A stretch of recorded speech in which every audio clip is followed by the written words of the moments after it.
Kia ora te whānau, which means in New Zealand, Maori, Aotearoa Maori. Hello, family. Hello, my family. So, kia ora te whānau. And I wanted to try this one. This is an ASMR ramble. But it's not really a ramble, it's actually from my journal, from my travel journal. Now, some of you, many of you actually, have expressed interest in how I, some Scottish guy, ended up in Canada and was in New Zealand before that. And I thought it might be quite good to do just a very simple, old school, soft spoken ASMR whisper video, or whisper, or yeah, soft spoken, whatever it turns out to be, based around, in this case, my travel journal. So here goes. Wednesday, December 3rd, 2002, 8:45 p.m. Edinburgh Airport, Gate 6. Well, I finally said all the goodbyes, and now I'm on my way. It's something I said I would always do, and now I am doing it. Still doesn't seem real though. My mum told me for the first time that she loved me. Spoken, that is. And now I know that I love her more than anything. I'll not be out of the country for a wee while yet, but it seems to have sunk in a bit now. How long will I be away? Who knows? Heathrow arrived safe and sound, Terminal 3. Not a far walk to Terminal 3 from Terminal 1. I feel strange in such a strange airport. I think I definitely have taken too much luggage. I will offload some excess weight as soon as possible. Already I miss everyone. Anyway, it appears that almost everything here in Heathrow is pretty much closed. I really want to get some net access, and I don't know what the hell I've done with my 2 CDs for the camera.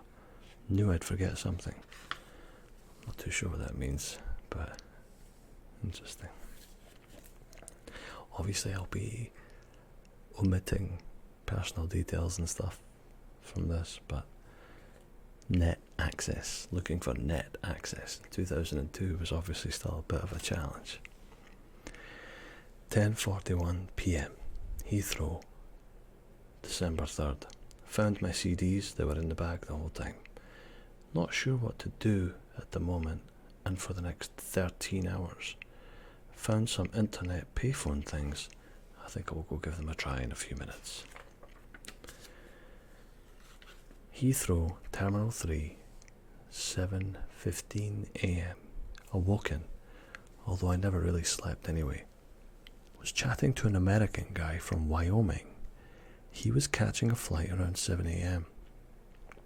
A shame I missed him when he left, but I found a note with his email address and a few nice words. How cool that a total stranger can make the place a little nicer with a few chats and sharing a joke or two. Anyway, I will email him when I can.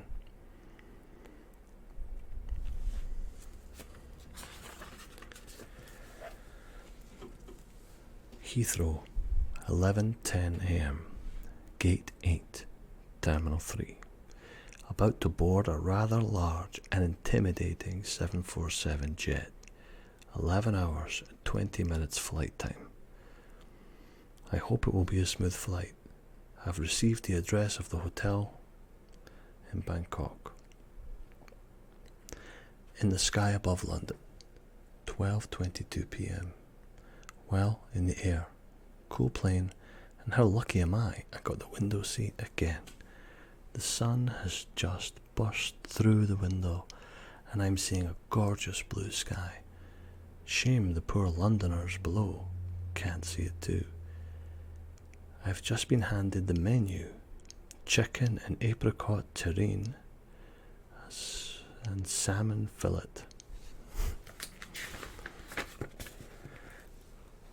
Okay, switched my watch to Thai time.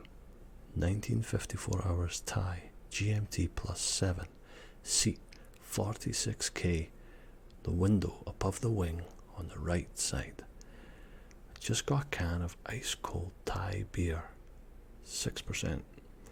I have to get my hands on some of that when I get to Bangkok. Listening to some relaxing classical music on the headphones. These Thai folk have impressed me loads already, and I've only been on the plane for a little while. I hope they serve more beer later, because that beer rules. My God, those clouds below look so beautiful.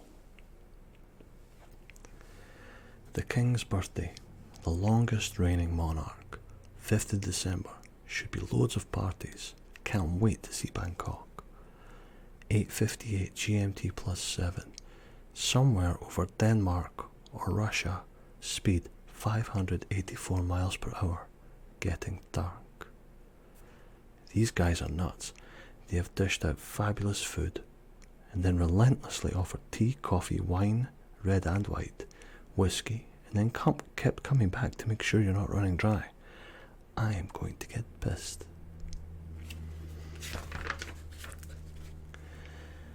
Seriously though, I have not flown many times, but I will definitely be flying Thai again if I can.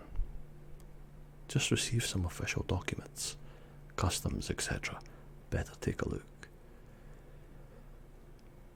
Bangkok, 07:48 hours local time, Circumvent Road.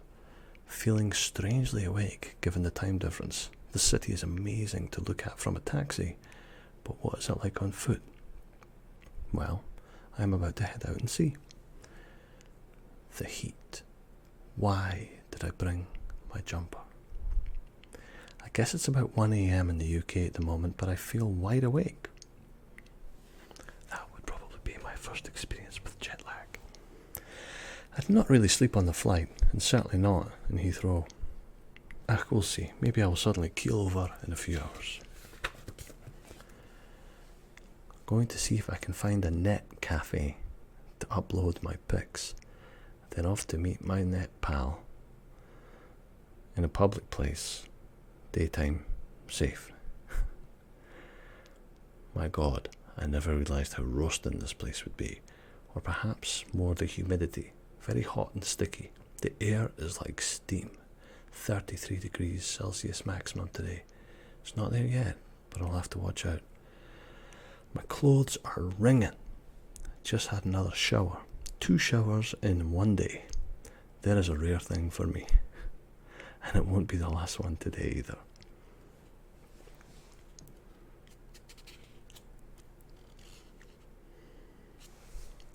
Going to meet my net buddy in a little while. Hope she can help me with my Thai. I need to be able to get around here a bit better with basic language. I hope it cools down tonight.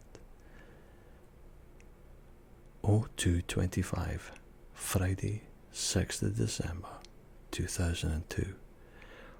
Well, I made the mistake of going for a nap in the afternoon and not staying up to get used to the time difference. Yesterday, was so hot, but I had a good day. Went to the World Trade Center to meet Supanya and her 2 friends and a Dutch guy who was cool too. I have decided what clothes to ditch, and I still have too much. But I think I will get rid of my boots too. I can always buy more in Australia. Going to go over to Koh San Road in the morning to meet some Europeans if I can. When I was at the World Trade Center, I saw some crazy stuff. A woman with her child laying over her lap, her hands together praying for money, and looking right at me with poor eyes. Then there were 2 monks asking for cash too, and a guy with no arms and a plastic cup in his mouth, gesturing to me to drop some money into it. Difficult to ignore, but I did.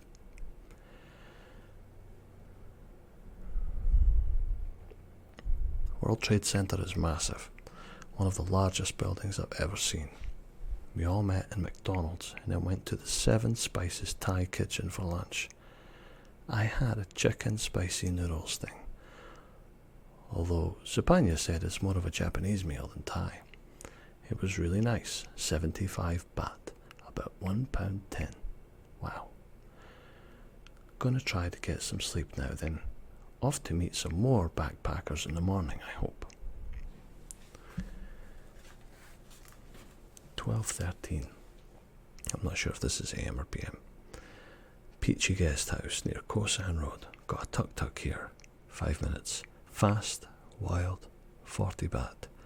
Then checked into a crap little room. This place is more of a hostel, I think. 100 baht for a single room with fan. And I just spent 2 hours on the internet here. Fast too. I cannot believe how cheap this place is. I think I will retire here. Not sure what to do now. I really want to meet more backpackers. I think I was feeling very out of my element. And I just wanted to... I was driven to meeting more people who might speak English, basically. Because I felt, as exciting as it was, I was keen to level it off a bit. Oh yeah, taxi over here was wild.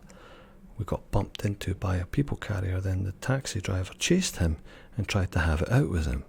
The whole time I saw loads of bikes with whole families on them. One bike had 2 adults, 2 small kids, no helmets. Loads of people getting backies, no helmets, swerving in and out at 40, 50, 60 miles an hour. I love this place. Sunday, 9th of December, Peachy Guest House near Koh San Road, 06:54 hours. What a fab time since I got here. Met Belle, and she's really cool. Then met Rob, Keith and Nadia. We all went out on Friday night for a few beers and all got reeking. As you do. Koh San Road is amazing. Lights, people, food, insects, tuk-tuk, beer.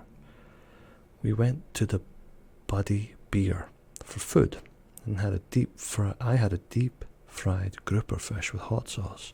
It's very hot. Then we went to a club called Immortal. Very good also. Drank whiskey buckets.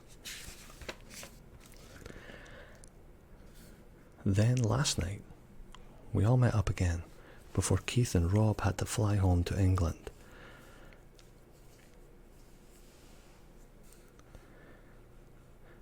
Walked down Koh San Road, then came back to Peachy Guest House for about 1 a.m.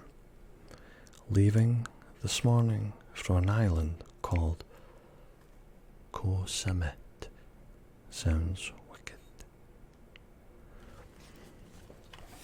So let's call that part 1 of my journal from when I first left Scotland. And if you want to hear more, then I'll do a part 2 and a part 3 and part 4. It might take, let me see how far. Oh, probably take about 10, 12 parts to get through this journal. So if you're interested, let me know. I hope you're all doing really well. And I guess that's it for me for now. I have a lot more videos in the works. This is, I don't want to call it a filler, but it kind of is a little bit of a filler video, I suppose, as I am gearing up to do some more role plays. And I also have, I'm in the middle of editing a video that I shot when I recently went to Prince Edward Island. But there's a lot of shots and it takes a long time to edit, so thank you for your patience. And I hope you're all doing great. And I hope you come back for more.